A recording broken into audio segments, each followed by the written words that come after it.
Yeah, haven't really got back on the wagon with that really, so feeling kind of bad about that. And sometimes you look in the mirror and you're like, oh God, look at this freak. I look like a freak. Like no one's gonna. That's why I don't. It's your physiology also affects your mind big time. It affects how you interact with people. It affects your whole life. Like if you want to go outside, obviously if you look good, you want to go outside. You want to be seen. Obviously you're going to be extroverted. Obviously if you don't like how you look, obviously if you look in the mirror and you're like, oh my God, what is that? You're going to go outside and not want to look at people or interact with people. That's basically the root. That is the root. Whether or not I want to admit it, that is the root. The root of all my problems. Like it is actually based in not just how I view myself, but how I actually look because of the choices I made, maybe, but genetics, maybe, just bad luck, maybe, a combination of things, and then it just snowballs. It's like it's hard to get out of that. It's hard to escape that. It's hard to course correct that. Is it even possible to course correct that? Is it just like luck? Is it just like a lottery draw? Maybe. There are horrible people that are attractive. There are ugly people that are very good. So it is just luck, I guess. And I shouldn't even worry about that. Like as you get older, you start caring so much about it anyway.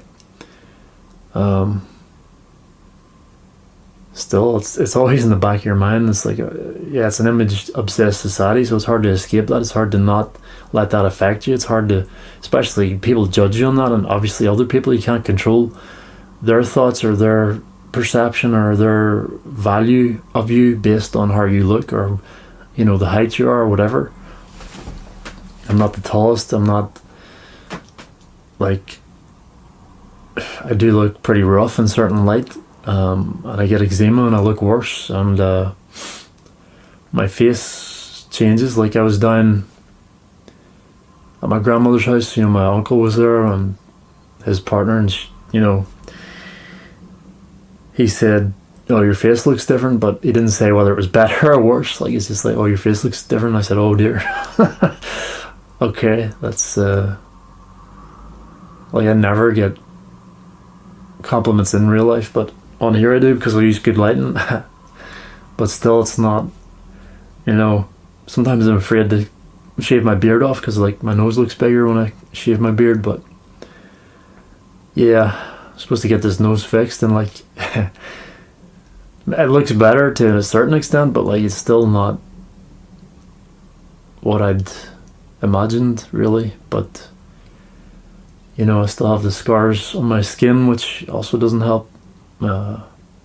Some days it really gets to me, some days I don't care. Like most days, like today, I don't even think about it, but it does make me uncomfortable and self-conscious. I wish I could just get rid of that.